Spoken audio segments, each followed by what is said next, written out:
Your daily dose of inspiration, quick and bright.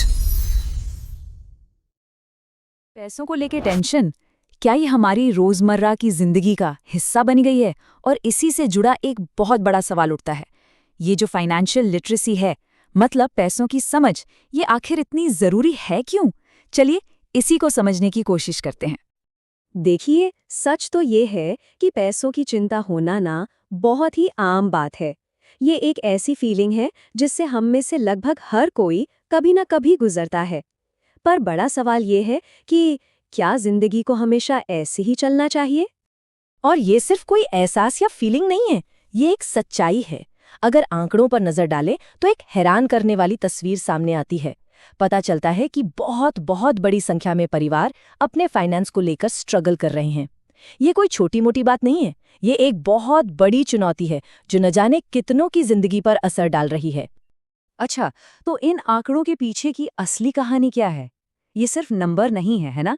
ये असल जिंदगी का स्ट्रेस है, तनाव है। जरा समझते हैं कि ये पैसे का तनाव असल में होता कैसा है, महसूस कैसे होता है। सोचिए, बस एक सैलरी से अगली सैलरी तक किसी तरह काम चलाना और मन में हमेशा ये डर बना रहना कि कोई अचानक खर्चा ना आ जाए। ये एक ऐसा चक्कर है जो इंसान को अंदर से थका देता है। ये एक लगातार बना रहने वाला बोझ है जिसका असर जिंदगी के हर पहलू पर पड़ता है। लेकिन अच्छी बात यह है कि इस तनाव से बाहर निकलने का एक बहुत सीधा साधा रास्ता भी है। एक ऐसा सॉल्यूशन जो हर किसी के लिए है, सबकी पहुंच में है। और वो सॉल्यूशन है फाइनेंशियल लिटरेसी, यानी वित्तीय साक्षरता।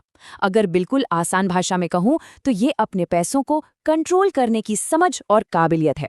और देखिए, इसका मतलब कोई फाइनेंशियल एक्सपर्ट बनना नहीं है। इसका सीधा सा मतलब है अपने जीवन के लिए बेहतर और सोचे समझे फैसले लेने की ताकत हासिल करना।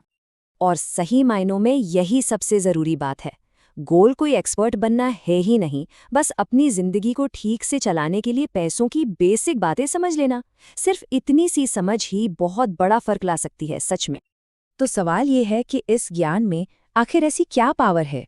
ये हमारी जिंदगी को तनाव और कन्फ्यूजन से निकालकर कहाँ ले जा सकती है? चलिए इस बदलाव को जरा करीब से देखते हैं। यहाँ पर जिंदगी की दो तस्वीरें हैं, जरा देखिए।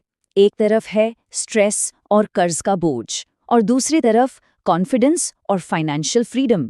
और पता है, फाइनेंशियल लिटरेसी इन दोनों दुनियाओं के बीच के पुल का काम करती है।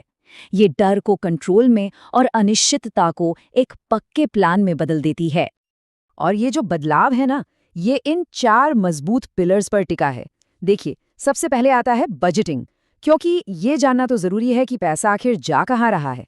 फिर आती है सेविंग, जो एक सेफ्टी नेट की तरह है किसी भी मुश्किल वक्त के लिए। इसके बाद आता है इन्वेस्टिंग, जिससे भविष्य के लिए वेल्थ बनाई जाती है। और आखिर में डेट मैनेजमेंट, यानी अपने कर्ज को कंट्रोल करना। यही 4 कदम मिलकर आज़ादी का रास्ता तैयार करते हैं। अच्छा, तो अब बात आती है कि शुरुआत कहाँ से की जाए? और सबसे अच्छी बात, सबसे जरूरी बात पता है क्या है? कि पहला कदम उठाना वाकई बहुत आसान है। शुरुआत करने के लिए ये 3 बहुत ही सिंपल काम हैं जो कोई भी कर सकता है। नंबर 1, सिर्फ 1 हफ्ते के लिए अपने सारे खर्चों को ट्रैक करें, देखें पैसा कहाँ जा रहा है। नंबर 2, एक छोटा सा अचीवेबल सेविंग गोल सेट करें, कुछ भी हो सकता है। और तीसरा, बस अपनी पसंद के किसी एक फाइनेंशियल टॉपिक पर एक आर्टिकल पढ़ लीजिए। बस यही छोटे छोटे कदम एक बड़े सफर की शुरुआत हैं। तो आखिर में बस एक ही सवाल बचता है, अपने फाइनेंशियल फ्यूचर को बेहतर बनाने के लिए आज, अभी वो कौन सा एक छोटा सा कदम है जो उठाया जा सकता है? जरा सोचिए, सिर्फ उस एक कदम के बारे में सोचना भी बदलाव की असली शुरुआत है।